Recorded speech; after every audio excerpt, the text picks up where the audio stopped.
ফের বেহাল নিকাশি ব্যবস্থা পরিদর্শনে গিয়ে বাকবিতণ্ডায় জড়ালেন উত্তর মালদার বিজেপি সাংসদ খগেন মুর্মু, যাকে কেন্দ্র করে তৈরি হলো জোর রাজনৈতিক বিতর্ক। জানা গেছে, পুরাতন মালদা পৌরসভা 17 নম্বর ওয়ার্ডের বেহুলা কলোনি এবং বাচ্চা কলোনি এলাকায় দীর্ঘদিন ধরে বৃষ্টির জল জমার সমস্যা রয়েছে। এবছর ইতিমধ্যে গত কয়েকদিনের বৃষ্টিতে সেই সমস্যা বেশ প্রকট হয়ে উঠেছে। দুই এলাকার রাস্তাঘাট জলমগ্ন অবস্থায় রয়েছে, ফলে এলাকাবাসীর দুর্ভোগ ভোগান্তি উঠেছে চরমে। জল জমে যাচ্ছে, প্লাস রাস্তাগুলো প্রচন্ড কাদা হয়ে যাচ্ছে, হাঁটা অসুবিধা হচ্ছে আমাদের এখানে। কতদিন থেকে হচ্ছে এরকম? এটা অনেক থেকে হচ্ছে। তো এখানকার কাউন্সিলরকে বলেন না? বলেছি, মেম্বার বলছে যে এটা আমাদের এসে পড়ছে না। হ্যাঁ, মেম্বার বলছে আমাদের এসে পড়ছে না। পড়ছে না? কোন গ্রাম পঞ্চায়েত পড়ে? গ্রাম পঞ্চায়েত পড়ছে, পুরো গ্রাম পঞ্চায়েত বলছে যে আমাদের এসে পড়ছে না। পুরসভাই বলছে আমাদের এসে পড়ছে না। ও কেউ নিজের গাড়ি নিচ্ছে না? না, জল জমে সব করাতে যেন ড্রেন হয়, এই রাস্তাটা যেন পরিষ্কার হয়, আমাদের সুবিধা যেন হয়। ড্রেনে জল জমে যাচ্ছে 15 বছর থেকে। আচ্ছা, এত সমস্যা, বাচ্চা কাচ্চার অসুবিধা হয়েছে, জ্বর হয়ে যাচ্ছে, ভালো হচ্ছে না। কত সমস্যা, এত ভুগতে গেলে হবে? ছোট ছোট বাচ্চা, অত দূর থেকে জল ভেঙে আসছে, থাকা যাচ্ছে না গন্ধতে। পাশে মশা, অসুখ বিসুখ ছাড়ছেই না, সবসময় অসুখ বিসুখ। জলটা নামছে কই? জলটা তো জমেই থাকছে। আমি চাইছি যে এটা যেন সমাধান হয়। অনেক চেষ্টা করলাম, অনেক কিছু করলাম, আপনারা এবার চেষ্টা করেন। কাউন্সিলররা তো বলছে কিন্তু চলে যাচ্ছে, কই হচ্ছে না তো, অনেক ব্যবস্থা নেওয়া হচ্ছে। বেহাল নিকাশি ব্যবস্থার জেরে সাধারণ মানুষের দুর্ভোগ ভোগান্তির কথা জানতে পেরে সোমবার 17 নম্বর ওয়ার্ডের বেহুলা কলোনি ও বাচ্চা কলোনি এলাকায় পরিদর্শনে যান উত্তর মালদার বিজেপি সাংসদ খগেন মুর্মু। তিনি দুই এলাকা ঘুরে ঘুরে সেখানকার সমস্যার কারণ ও সমাধানের বিষয়টি খতিয়ে দেখেন এবং সমস্যা সমাধান না হওয়ার জন্য তিনি পৌরসভার ঘাড়ে দোষ চাপান। আর ঠিক তখনই স্থানীয় 17 নম্বর ওয়ার্ডের তৃণমূল কাউন্সিলরের স্বামী তথা যুব তৃণমূল নেতা শ্রবণ গাঙ্গুলি এবং বিজেপি সাংসদ খগেন মুর্মুর মধ্যে তুমুল বাকবিতণ্ডা শুরু হয়।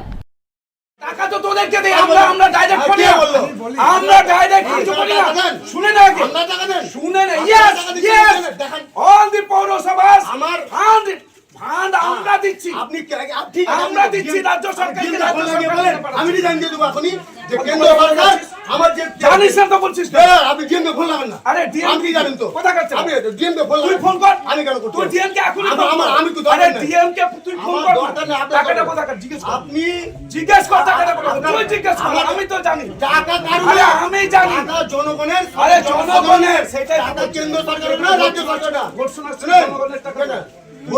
আপনার একটা ফান্ড নাই, আপনার ফান্ডে আরে আমার ফান্ডের টাকা কি করে দেব? কেন দিবেন না? পৌরসভায় আমি দিব না উইদাউট ইওর পারমিশন।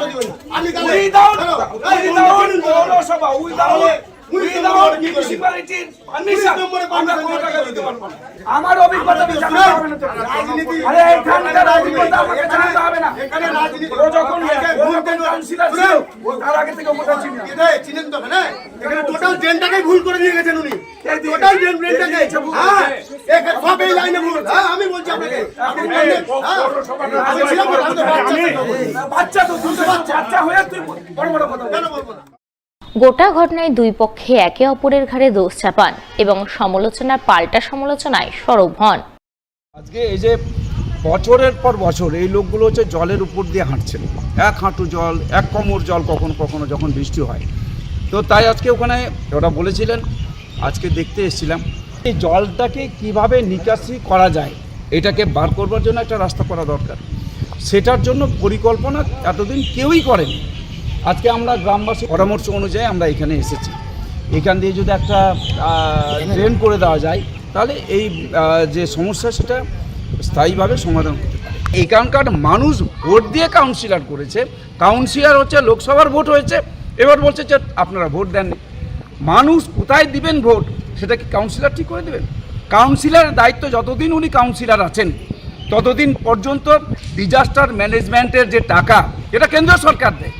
এই টাকা আজকে সদ্ব্যবহার করতে হবে, মানুষকে তাদের সমস্ত যা সমস্যাগুলো আছে সেখান থেকে সমাধান করে পরিষেবা দিতে হবে। সেটা না করে ভোটের কথা বলছেন উনি। ওনার সাথে কোনো ইচ্ছা ছিল না। উনি এমপি আছেন, আসতে পারেন, দেখতে পারেন, মানুষের অসুবিধা হলে আসতে পারেন। 12 বছর ধরে এখানকার লোক ঢুকছে, আমার 2 বছর হলো জিতা। আমি প্ল্যানিং করে টোটাল 3টা ড্রেন স্যাংশন করেছি, তার মধ্যে একটা কমপ্লিট হয়েছে, যেটা মেন মাস্টার কমপ্লিট হয়েছে। তারপরে যে 2টো ড্রেন হবে বর্ষার জন্য ড্রেন আটকে আছে, যেহেতু ড্রেন এখন চালু হলে ধস নেমে যাবে। তো যেহেতু এখানকার লোক অসুবিধাতে আছে, এই লোক ইনাদেরকে মিটিং করে আমি বলেছিলাম যে এবছর আপনাদের কষ্ট করতে হবে, পরের বছর আর হবে না, আমি কথা দিয়েছি। তারপরে আমার মেশিন চালাচ্ছি, একটা মেশিন চলছে, এবার মেশিনটা জল কমছে, আবার যখন বৃষ্টি চলে আসছে আবার যেই কাজ সেই হয়ে যাচ্ছে। বৃষ্টিটা এতটা পরিমাণ বেড়ে গেছে যে কারণে এদের দুর্ভোগটা একটু বেশি হয়ে গেছে। তো ওদের কষ্ট আছে, তার দরুন আমরা জলে বিষ দিচ্ছি, পোকামাকড় না হয়, মেশিন চালিয়েছি যাতে জল বের করা হয়, প্রত্যেকটা কাজ করছি। একটু সময় লাগবে, তো 2-3 দিন একটা প্রসেসিং আছে, 2-3 দিনের মধ্যে জলটা টোটাল নেমে যাবে। তো এর মধ্যে উনি এসে উত্তপ্ত পরিবেশ তৈরি করছেন। উনি বলছেন কেন্দ্র সরকার টাকা দিয়েছে, আমাকে একটা দেখাক না যে যতগুলো এই ওয়ার্ডে কাজ করেছে একটা কেন্দ্র সরকার টাকাতে করেছি, কেন্দ্রের স্যাংশনে টাকাতে করেছি, ওনাকে দেখাতে বলেন। যদিও বিজেপি সাংসদের এই আচরণকে নাটক বলে কটাক্ষ করেন পুরাতন মালদা পৌরসভার চেয়ারম্যান কার্তিক ঘোষ। তিনি বলেন, সাংসদ পৌরসভায় কোনো কাজ করেননি, যা কাজ করেছে সবই মুখ্যমন্ত্রীর অনুপ্রেরণায়, রাজ্য সরকারের টাকাই হয়েছে। কিছুদিন ধরে দেখছি উনি নাটক করছেন। ওলমালদা পৌরসভার জন্য উনি একটা কাজ করেননি, 5 বছরে 25 কোটি টাকা পায়, একটা ডেভেলপমেন্টের জন্য একটা টাকা দেয়নি।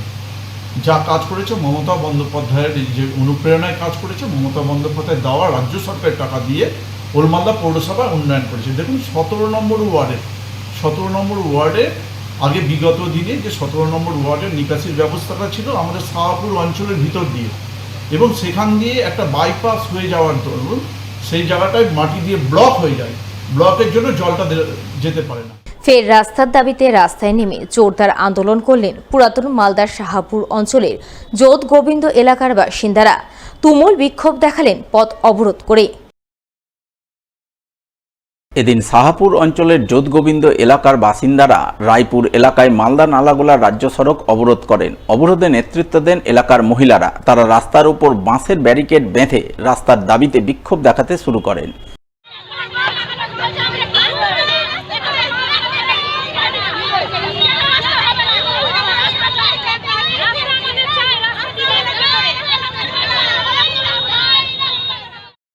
বিক্ষোভকারী মহিলাদের অভিযোগ, শাহপুর যোধগোবিন্দ এলাকার মূল রাস্তা দীর্ঘদিন ধরেই বেহাল অবস্থায় পড়ে রয়েছে। বর্ষায় গোটা রাস্তা জলকাদায় একাকার হয়ে আছে, রাস্তায় চলাচল করা দুষ্কর হয়ে পড়েছে, ছাত্রছাত্রীরা স্কুলে যেতে পারছে না।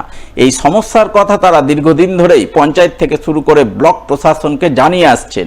এমনকি রাস্তার দাবিতে একাধিকবার পথ অবরোধও করেছেন, কিন্তু কোনো লাভ হয়নি। রাস্তা বেহাল অবস্থাতেই পড়ে আছে। তাই বেহাল রাস্তা পাকা করার দাবিতে ফের তারা আন্দোলনে নামতে বাধ্য হয়েছেন। রাস্তার দাবিতে রাস্তা অবরোধ করে বিক্ষোভ দেখাচ্ছেন।